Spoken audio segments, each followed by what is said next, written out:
Gearheads know that some projects need so many parts, it feels like you need a whole storage unit just to store them. That's what eBay Motors' 122 million parts are for. Think of it as your virtual parts garage. They've always got the right fitment at the right prices. Use the eBay Motors app or visit ebaymotors.com. Let's ride. Hey. Hello. Hi. True Crime Kent here. Now, I know what you're thinking. Man, I wish more straight white dudes would start a true crime podcast. Their voice just isn't represented enough in this community. Well, I've got good news for you. I'm straight as hell, whiter than Moby, and I sound like Larry the Cable Guy had a one-night stand with Dolly Parton. In True Crime Kent, we'll do deep dives into what most would consider the odder examples of true crime. John Wayne Bobbitt and his missing schmeckle. Carl Tanzler and his obsession with a corpse. Or how about that time a man from Colorado welded 2 tons of steel to a bulldozer and then used it as a chaos machine to bring his town to its knees? Yep, we've covered it. We made fun of it. We came, we saw, we ate burritos. Hell, we got hate mail. So join me and my trusty co-host, the operator of 911 calls fame, and let's go down a smelly, blood-filled rabbit hole together. This right here is True Crime Kent.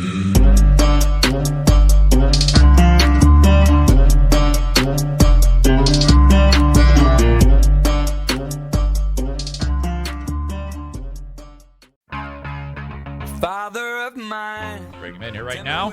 Fresh off of the birthday party. You know, I just close my eyes. My whole world is up here. Hey, guy. Hey, guy, how are you? How you doing? Okay, I'm all right. Never better, Dad. Never better. I've had my coffee. I feel good. The room is nice and warm. And my son is on the other end of this phone. And you got Joanne. And I got, oh, wow. Yeah. That's a gimme. Yeah, you can't keep her out of it. You got to constantly remind her. In fact, I expect her to be here. You know, we are very similar. Most people would say that. You know, just the way we act, the things we do, the things we say. And I'm right there with you. My better half, Diana, as you call her, my honey. I would be lost without her. Absolutely. Oh, especially right now. I don't even remember what I drank this morning. You know, it was a cup of coffee, but I just. Well, yeah, you got it. It was a cup of coffee. Now, if you said to me you had vodka, I'd be worried. Oh my God, that's been a century since I touched you and any of that. You know, after you left the party on Saturday, Diana and you remember Mario was there? Yeah. And Mike got into the tequila. Oh my God. Oh yeah, they were doing tequila shots, Dad. You wouldn't have believed it. Oh wow. Oh yeah. Oh wow. They didn't get hammered or anything, but Diana was doing shots of tequila, which I've never seen her do that before. Did you have to carry her? No, she was smart about it. She did like a shot and then she didn't do any more. She kind of waited a little bit of time and then she did another one like an hour later. She's smart. I've only seen her drunk maybe once or twice in 33 years, you know? You know, I don't know. Do you remember your father years ago partying? Not only do I remember. Okay. Yeah. Oh, yeah, Dad. And you know, overnight, I just quit. Yeah, I don't know how you did that. That's not. Well, I mean, I do. I did the same thing, but yeah, that's. Well, I know why. It's because the same thing happened to you that happened to me. Our wives said, "That's it. Yeah, it's this or that. You either pick booze or me." And that's what happened to me, and I'm pretty sure that happened to you too. It happened. Well, there you go. Again, we owe it to our wives. Well, we put the value where it belongs. Yes. The value was in our wives. Yeah, and not the booze. we're the lucky ones. Some people choose the booze, and then they lose the wife, and then they die. Yeah, and really, yeah. And then, I thought about that just not recently, but just recently. How difficult is it to give it up? I don't remember really struggling or suffering for not drinking. I feel the same way. I didn't, but I know people who have had a horrible time and they haven't been successful. Well, booze, I don't know. Yeah, I can't really relate to that because I had nothing but success in quitting. Sure. Well, I can't preach to people as far as that goes. It's got to be within the person, not the person that's telling him you got to quit. The person that is drinking and wants to give it up, it's got to be all on him to quit it. Well, not everybody is like you and I. Some people can just go and have a couple drinks and that's no big deal. And they don't, it doesn't affect them adversely the way it affected you and I. So that's what it's supposed to do. So good for them. They can go have a good time and have a couple of drinks, but I can't stop. I always had to have like as many as possible. Oh my God, I drank like a fish. Yeah, I remember that one scene up north when we were like, hey, where did he go? Where did he go? Yeah, I just lay down there on the dirt and then I was out. Yeah, you were at the base of that tree. Yes, I remember that. I remember. Can't forget that. Yeah, you were actually talking to the tree. You were having a conversation with it, and I think the tree was talking back to you. Oh my God, that was 40 years ago, 50 years ago. And then the sheriff. Oh my God. I forgot what. I don't know what county that Spring Lake was in. Is that I don't know. Is Manton a county? I don't even know. Cadillac? I don't know what county it was. Nacosta, Manton was the town. Okay, it might have been. Manton was a town. Well, whatever. The local sheriff. I remember him walking up. Oh yeah. I used to run and hide from him. Oh yeah, because somebody didn't pay their money, or somebody blew up the fee pipe. That's what was my. It was Tom. Tom blew up the fee pipe. That was Tom. Looking for him. Back in the day, Tom, he did that. Back in the day, you had to put your money for each day's camping into a little envelope and put it in the fee pipe, and then the deputy would come and pick it up, and Tom put like a stick of dynamite in the thing and blew it up, and he was trying to find out who did it, and there you are talking to a tree. Oh, wow. Yeah. And then the funniest thing was one night Tom and I were just crazy. This is like 4 o'clock in the morning. Yeah. Still, we were yelling and people were sleeping. The campground. Yeah, you were yelling, "Yo, Adrian." Yeah. And then we're out there at the lake the next day. And these two guys were talking with each other about the shenanigan that was going on. They didn't know it was us. Right. And then Tom says, "Shut up, Bob. Don't say nothing." If they find out who you are, they kill you. Yeah, there was. We didn't say nothing. Legendary. Legendary. It all. Good thing you put that behind you. Oh, it's gone. Yeah. It's gone. Uh-huh. All right. Okay, well, Dad, it was a great birthday party. It was a fun time. It was so good to see everybody. 88 years old. Here we go, another year. We're headed for the 89. I see on it. That would be history. That's a great goal. I love that. That you have that in mind. I'm right there with you. I think the way I feel, I'd probably make it. You informed me yesterday that you got a checkup yesterday from the doctor. Yes, it was my physical day, yes. And you said, perfect. Didn't you say, he gave you really good news, didn't he? Oh, this girl, so what did she say, honey? Your A1C was 5. My A1C, what that means, I don't know, but it's a very important thing, was 5. I think that's an overall measurement of blood sugar.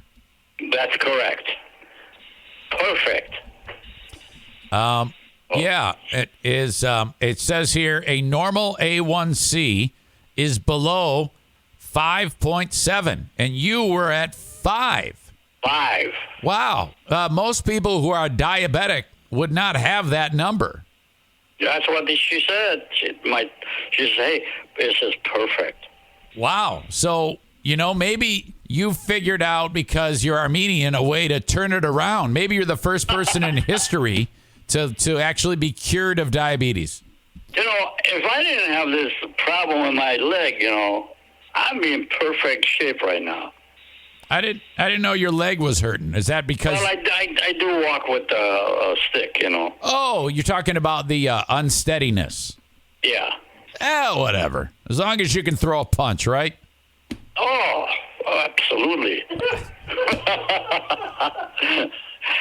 I got the whole acre. I got to start raking it now. Yeah, oh boy, here we go. Okay. Well, Aram, our pal Aram, has a question. And yes, Mr. Aram, how are you? He says, what do you think are the essential items needed to stock a bunker for a doomsday scenario? Like a nuclear war. What would you need in a bug-out bunker? Well, first of all, hopefully I don't think about that. But if I need to have a 10 by 10 area dug up at least 15 feet deep. No, he wants to know what you want in it. No, that's okay. That's okay. I like. That's the first thing. Yeah. Okay. 10 by 10, 15 feet deep.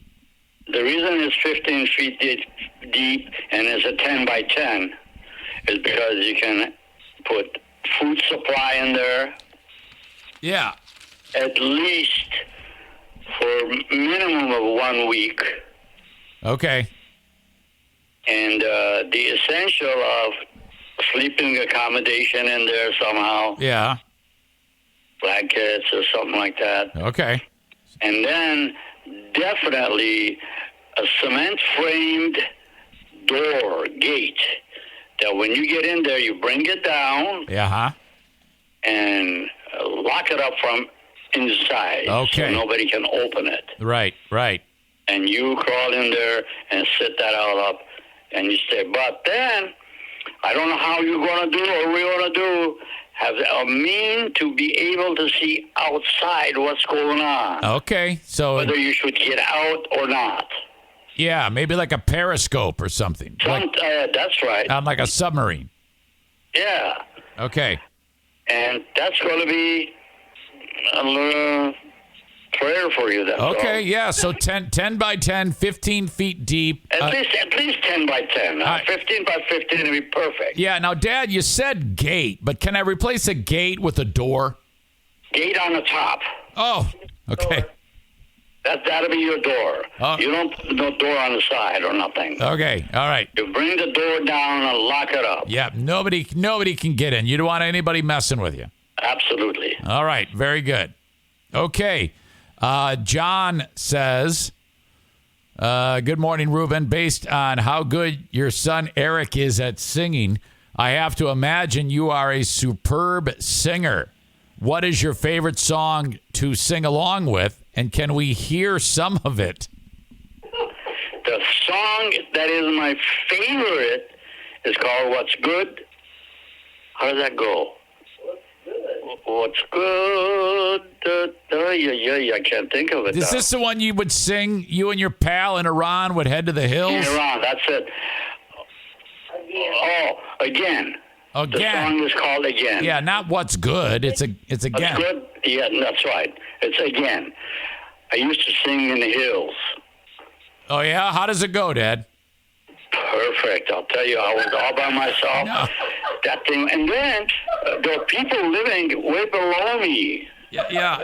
Out there, here's what it was. It was a dirt road with a bridge over it, a police department across the street. Uh-huh. And we'd go all the way up to the top of that hill. Yeah. There's no more homes there, but the bottom of it was people living there. Well, when I said how does it go, I didn't mean you to give me directions how to get there. I wanted you to sing it. What's good about today? Wait, I thought you said it was again. It's again. Again. You keep What's good? You keep saying what's good. I thought you said it's again, and then you're singing what's good. Well, yeah, what's good about tomorrow? I don't know. All right. Well, if you get it, yes. It's never happened before. Yes, that's it. That's what I was looking for. That's awesome. Oh, okay. Yeah. Yeah, This is something in a lifetime. I think you should write a song today, though, called What's Good. I think the song was Goodbye. Goodbye? I think so. I don't know why I say that. I think it's. It was again. I'm sorry. Yeah, I'm pretty sure. Yeah, boy, you got a lot. You had a bad time. No, that's all right. Memory test. That's all right. You're doing good, Dad. I mean, you've got a lot of songs in your head. You've got What's Good. You've got Again, and you've got Goodbye. So. Oh man. That was again. Okay, I love it. And that is a great thing that you did there. Thank you. You're crazy. Aram has another question. He says, what is the best way to get out of a conversation with a guy who has obviously forgotten my name? Oh, boy. So he's sitting there with a guy talking to him, and the guy can't remember his name, and he's embarrassed, you know? Well, you know what the nicest thing in the world is that people should follow? Yeah. There's something you don't remember. Admit it. Just say, hey, I can't remember your name. Yeah, we don't remember that. Oh, that's awful. I hate that. Well, hey, you don't remember. Memory is sometimes forgettable. Like I forgot my song. Dad, I'm just taking some notes here. And you just said memory is sometimes forgettable. Well, yeah. That is. And there's a song called Unforgettable. How I love you or something. Yeah, I've heard of that song. Yeah. Okay. How about this one? Daniel says, "Dear Meathead, is there a hobby or a recreational activity that you wish you could have spent more time doing in your younger days? If not, is there a skill you wished you would have learned?" Signed, Dan. So he's asking a lot there. So the first question is there a I really can't respond to that because I don't have any memories of what's favorite, what isn't favorite, but the favorite thing that I do is building. I really like to build. Yeah. So there's that. I know you love doing that. I mean, my God, you... I built this whole house. I know it. Every waking minute... Not built it, but I stripped all the walls. Uh-huh. Completely. And this used to be you heard of a board called 4x4 or what is it, 3x4, 4x4? This house was 4x4 boards. We did it. Yes. Okay. And I stripped it. Oh yeah. And redid it. You knew your stuff. Well, you still do. It's just that now, it's a little bit more dangerous. Yes. So, we got to be careful. I cannot be operated by me. No. Thank God. Thank God you don't operate. Put 2 fingers out. Oh, yeah, that was rough. I remember there was one episode of Dear Meathead that really stuck with everybody. It was, and my son Jim, your grandson, heard it. It was the day that you were talking about that, and you said, quote, "I miss my finger." Yeah, I got one finger. My God, 1 inch, 1.5 inches too short. Yeah. It's a little nutty. Did you ever get the feeling back in the other one? They got a strange feeling. There's 1, 2. Yeah, it's a little 3. weird. Well, one of them is really short. Okay. But the other 2 has got some weird feelings. I can't tell what it is. Right. I can't tell that I'm holding on to something. Gotcha. Tio has this for you, Meathead. I'm debating about whether I should get married to my better half in May or on Halloween, an actual Halloween wedding. What do you think? A spring wedding, or a Halloween wedding, which I'd never really heard of. Well, the question is, what does a Halloween got to do with a wedding? I don't know. I think maybe he likes it or something. I don't know. He's probably going to do like a theme where everybody has to get dressed up, Oh, that would... No, I really don't go for the shenanigans at no wedding. I think people should get dressed any way they can.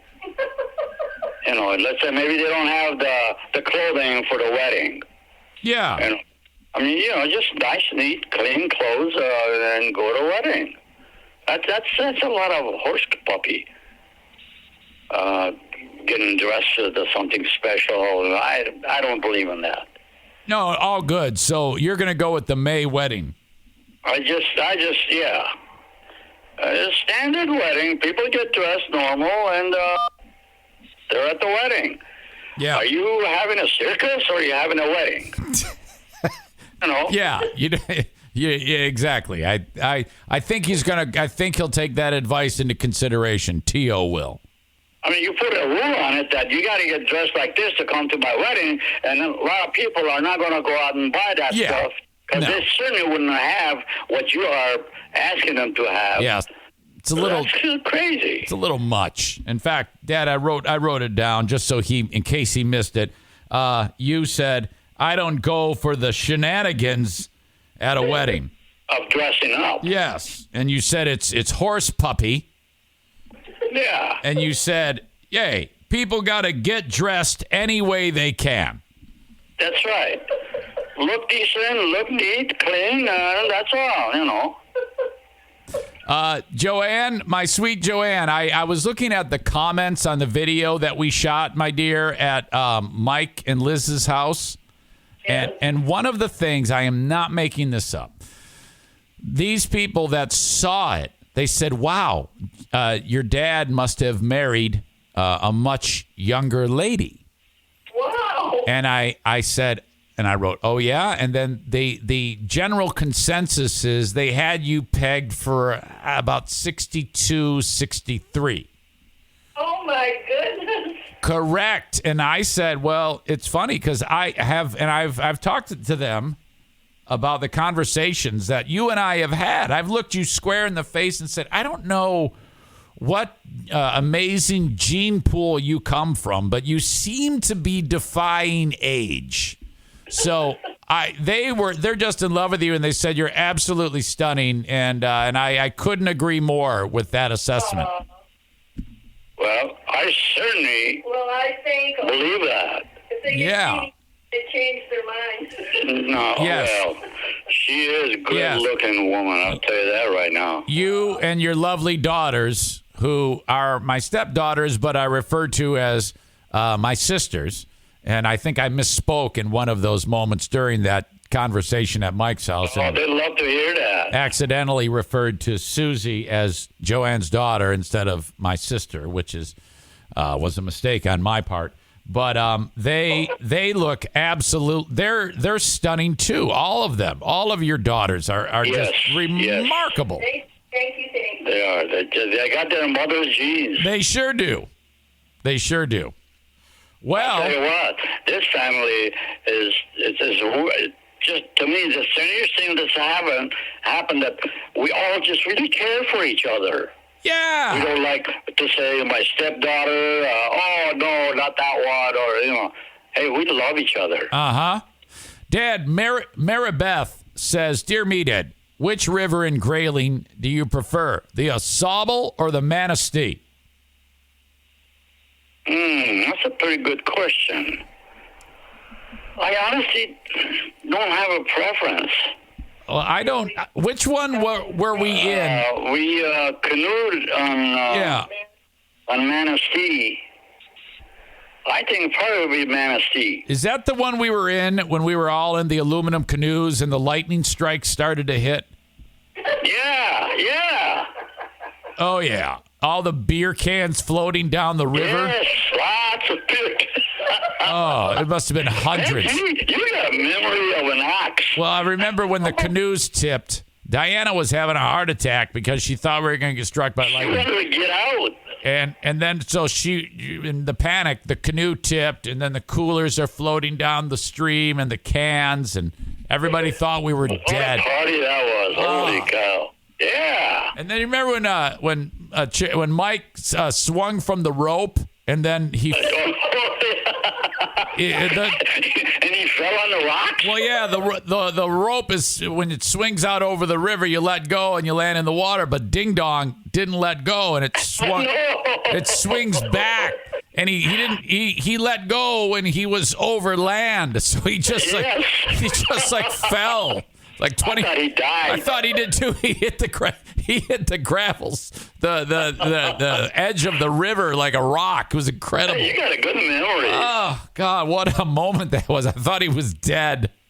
Oh, we all laughed. What an ass. All right, one more for you, dear Meathead.